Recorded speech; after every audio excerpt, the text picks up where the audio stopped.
She cheated for the thrill and told me I'd understand one day. The words still echo in my mind weeks later, delivered with such casual certainty that I almost believed she was doing me some kind of favor. I suppose in a way she was, just not the way she intended.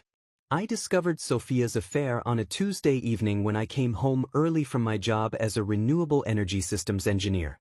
I'd been working late most nights developing efficiency improvements for our new solar panel installations, but decided to surprise her with takeout from that Thai place she loved. Instead, I found text messages on her laptop that she'd carelessly left open on our kitchen counter. Months of conversations with Kai, her personal trainer, discussing not just their workout sessions but intimate details about their relationship and explicit plans for their next encounter. The messages painted a clear picture. This wasn't some momentary lapse in judgment, but a calculated affair that had been going on for over 4 months. When I confronted her that evening, I expected tears, apologies, maybe even anger at being caught. Instead, Sophia sat cross-legged on our couch with an expression of almost maternal patience, like she was about to explain something complex to a child. She told me the affair was just for the thrill, that our relationship had become too predictable and comfortable, that she needed someone who could match her energy and passion. She said Kai understood her need for excitement in ways I never could, then looked at me with what she probably thought was wisdom and said I'd understand one day when I was older and needed that same rush to feel alive again. The casual way she dismissed 3 years together as a stepping stone to her personal growth was breathtaking. She explained that she'd been trying to find ways to inject more spontaneity into our relationship, but I was too focused on my career and too set in my routines to notice what she needed. She claimed the affair had actually helped her understand herself better and that maybe we could work through this if I was willing to be more open-minded about what modern relationships looked like. I listened to her entire justification without interrupting, watching her convince herself that betraying my trust was somehow an act of enlightenment rather than simple selfishness. When she finished speaking, I simply said I understood perfectly. I understood that she wasn't the person I thought I'd fallen in love with, and I understood that someone who could rationalize breaking promises this easily would do it again. The next morning, while Sophia was at her workout session with Kai, I took a personal day and systematically moved all my belongings out of our shared apartment in Portland. 3 years of building a life together packed into boxes and loaded into a rental truck in under 6 hours. I left behind anything we'd bought together, taking only what was definitively mine, my clothes, books, engineering equipment, and the small collection of vintage records I'd been gathering since college. I'd already secured a month-to-month lease on a studio apartment across town, something I'd arranged with the methodical planning that Sophia had always found so tedious. The only thing I left for her was a handwritten note on the kitchen counter where I'd found those messages, written on a piece of scrap paper from my engineering notebook. I told her that I understood her need for excitement and her desire to explore what life had to offer, and that I hoped she found everything she was looking for with Kai. I wished her genuine happiness and asked her not to contact me while I figured out what came next in my own life. When Sophia returned from her training session that afternoon expecting to continue our conversation about redefining our relationship, she instead found an empty closet, bare walls where my diplomas had hung, and a kitchen missing half its appliances. She called me 17 times that evening and sent dozens of texts ranging from confusion to anger to something approaching panic. She demanded to know how I could just walk away from everything we'd built together, accused me of being dramatic and immature, then pivoted to promising we could work things out if I'd just come home and talk like adults. I didn't respond to any of it. The woman who'd spent the previous evening explaining how I'd someday understand her need for excitement was suddenly desperate to discuss our future together, but only after realizing that her safety net had quietly disappeared. Within days of my departure, Sophia launched what I can only describe as a social media rehabilitation campaign designed to reframe her infidelity as emotional maturity. She posted long captions about being honest about her needs and finding the courage to pursue authentic connections, carefully omitting any mention of the months of deception that preceded her honesty. Her Instagram stories featured quotes about women who refuse to settle for relationships that don't challenge them to grow, accompanied by photos of her morning coffee and carefully curated glimpses of her new life with Kai. She told our mutual friends that I'd been unable to handle mature conversations about what modern relationships actually required, painting herself as someone who'd tried to help me understand that partnerships needed passion and spontaneity to survive. According to the version of events she shared, she'd attempted multiple times to discuss opening our relationship or at least injecting more excitement into our routine, but I'd been too rigid and traditional to consider anything beyond my narrow vision of commitment. Friends who reached out to check on me relayed conversations where Sophia expressed genuine confusion about my reaction, claiming she'd expected me to appreciate her honesty once I had time to process what she was really offering. She seemed to believe that walking away meant I'd failed some kind of relationship maturity test rather than simply refusing to accept betrayal as personal growth.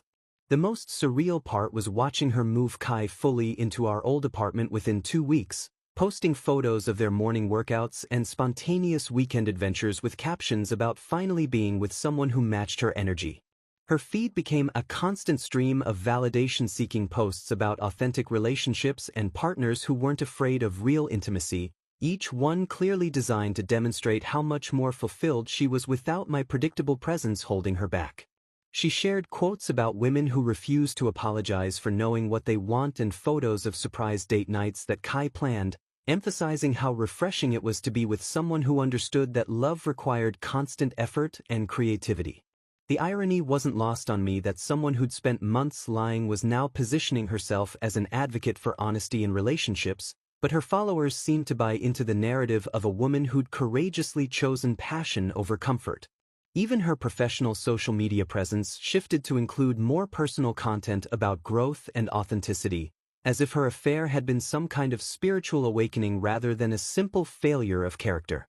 Through mutual friends, I learned that she'd completely rewritten our relationship history, describing 3 years of what I'd considered partnership as me being emotionally unavailable and resistant to her attempts to deepen our connection.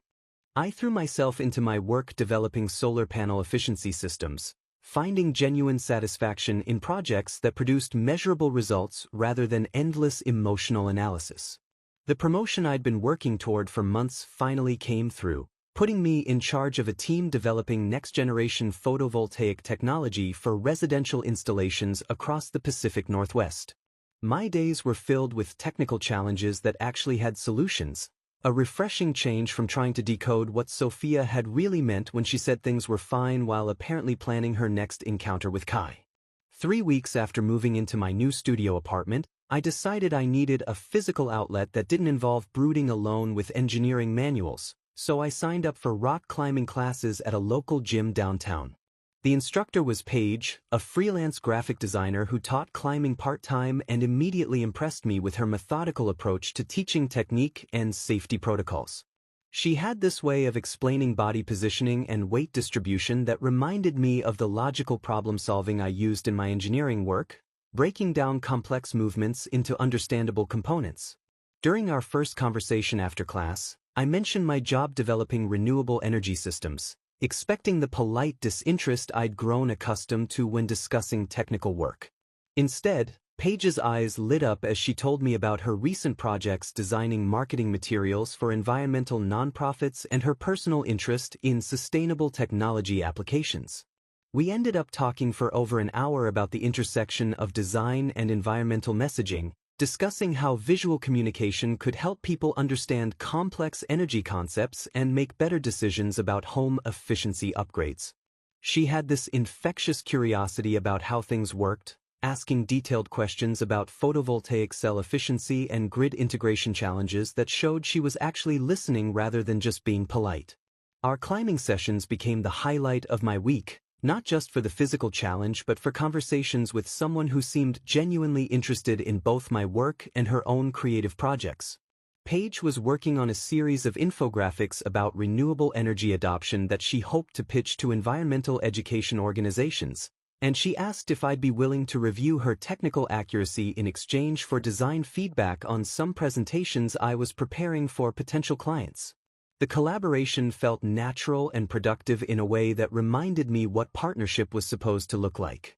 She never made me feel like my enthusiasm for engineering work was something to tolerate rather than appreciate, and I found myself looking forward to hearing about her latest design challenges and creative solutions. When I told her about my recent breakup, she simply nodded and said relationships ending was always difficult regardless of the circumstances, then asked if I wanted to try a more challenging climbing route that required better communication between partners. There was no drama, no need to dissect every detail of what had gone wrong, just acknowledgement and a gentle redirect towards something positive we could build together. The first signs that Sophia's exciting new relationship wasn't the upgrade she'd anticipated started filtering back to me through our mutual friend circle about 2 months after I'd moved out. Lisa mentioned that Sophia seemed stressed during their coffee meetups, frequently checking her phone and making excuses to cut conversations short when Kai called demanding to know where she was and who she was with. What had initially appeared to be passionate intensity was revealing itself as controlling behavior disguised as romantic attention.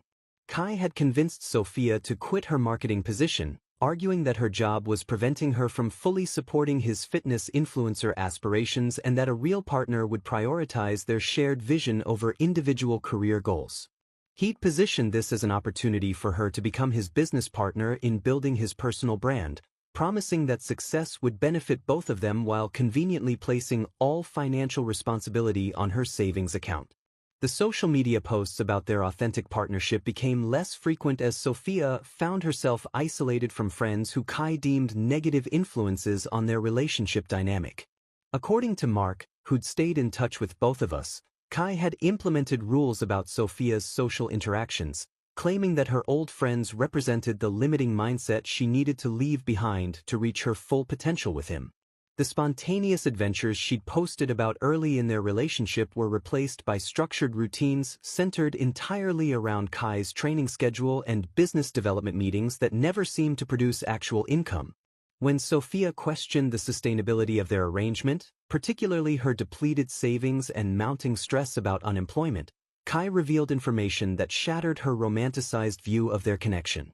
He admitted to maintaining intimate relationships with multiple female clients, framing these affairs as part of his holistic fitness approach and suggesting that jealousy was another limiting belief Sophia needed to overcome if she wanted to evolve alongside him.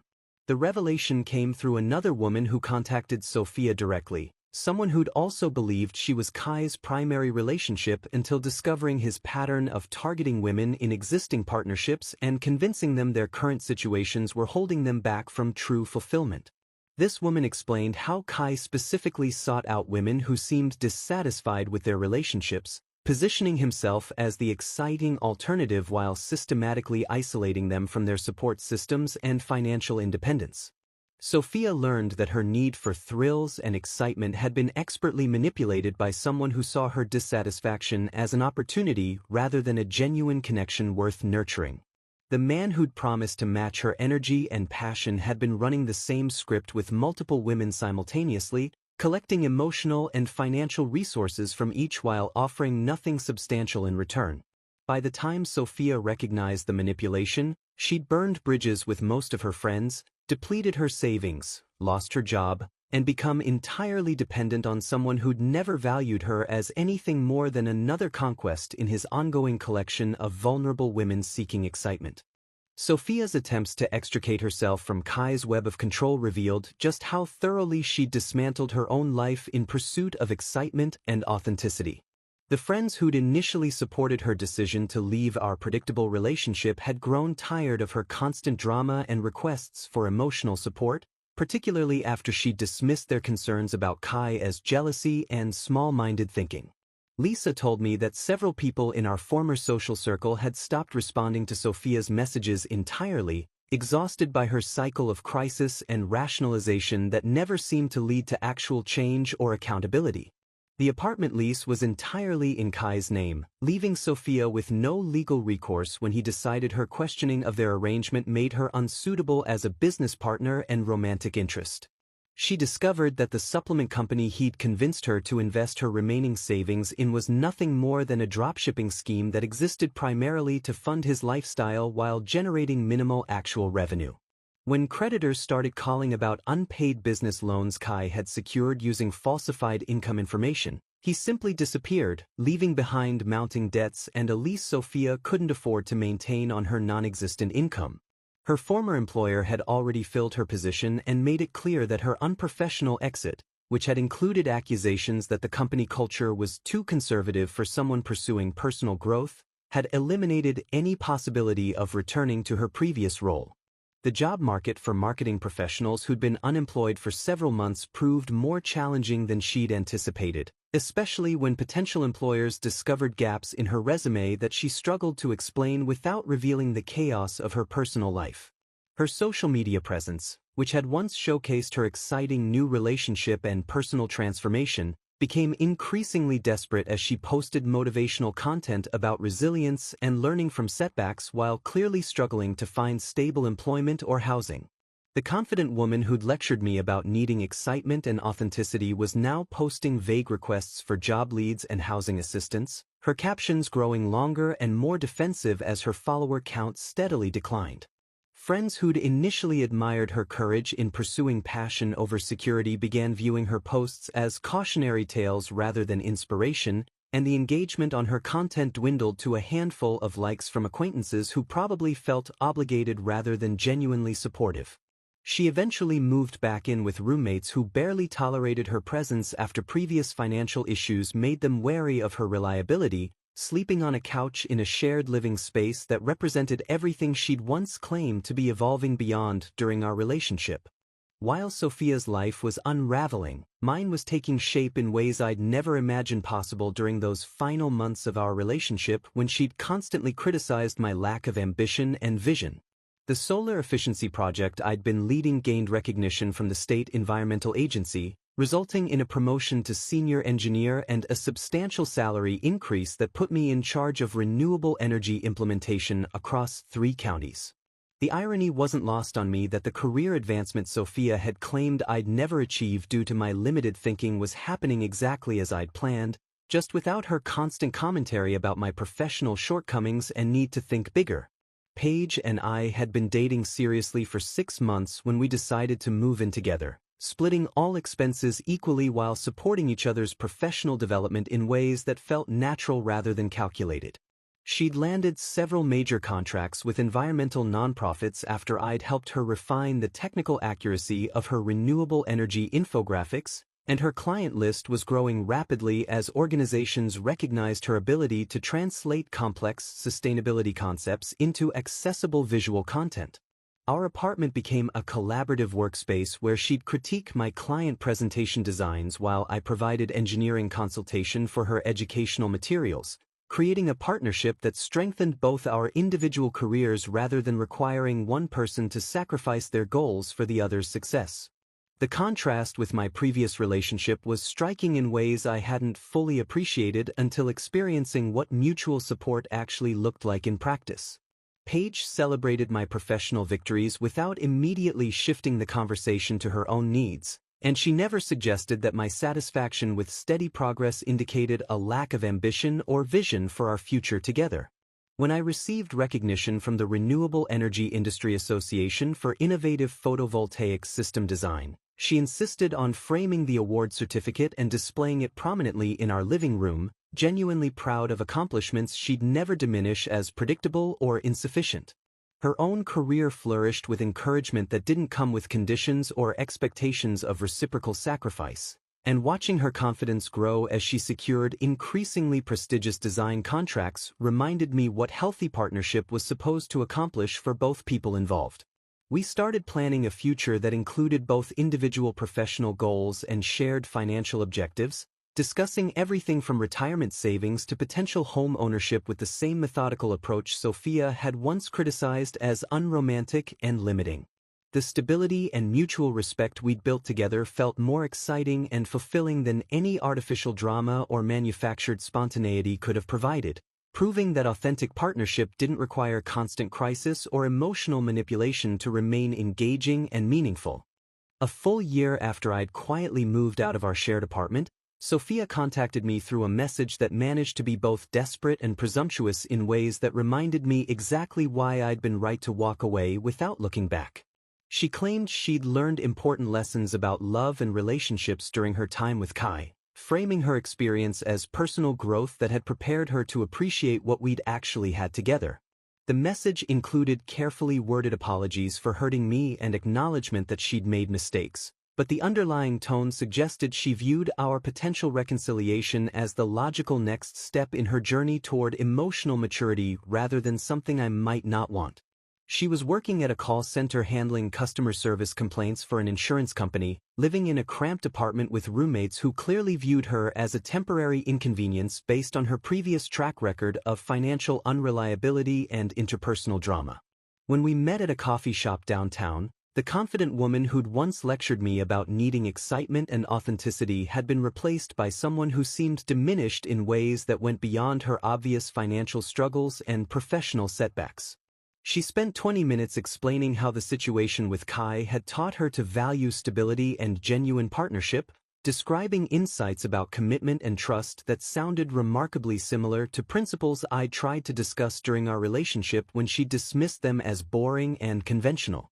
The irony of her newfound appreciation for predictability and emotional safety wasn't lost on either of us, though she seemed to expect credit for recognizing qualities in hindsight that she'd actively rejected when they were freely offered.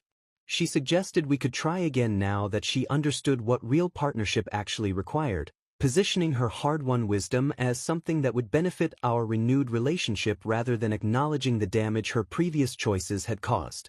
I listened politely while she outlined her vision for how we could rebuild something better than what we'd had before, but her entire presentation felt like a business proposal from someone trying to regain access to resources they'd previously taken for granted.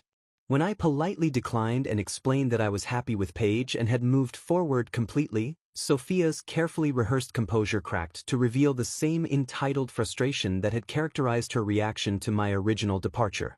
She couldn't seem to understand how I could prefer someone else when she was finally ready to appreciate what I had to offer, as if her personal growth entitled her to reclaim what she'd discarded in pursuit of something more exciting. Her final social media activity was a vague post about forgiveness and people who hold grudges instead of allowing others to grow and change, followed by radio silence as her account went dormant. 6 months later, Paige and I announced our engagement with a simple photo of her ring and a caption about building something beautiful together, representing exactly the kind of stable, loving partnership Sophia had convinced herself was impossible with someone like me.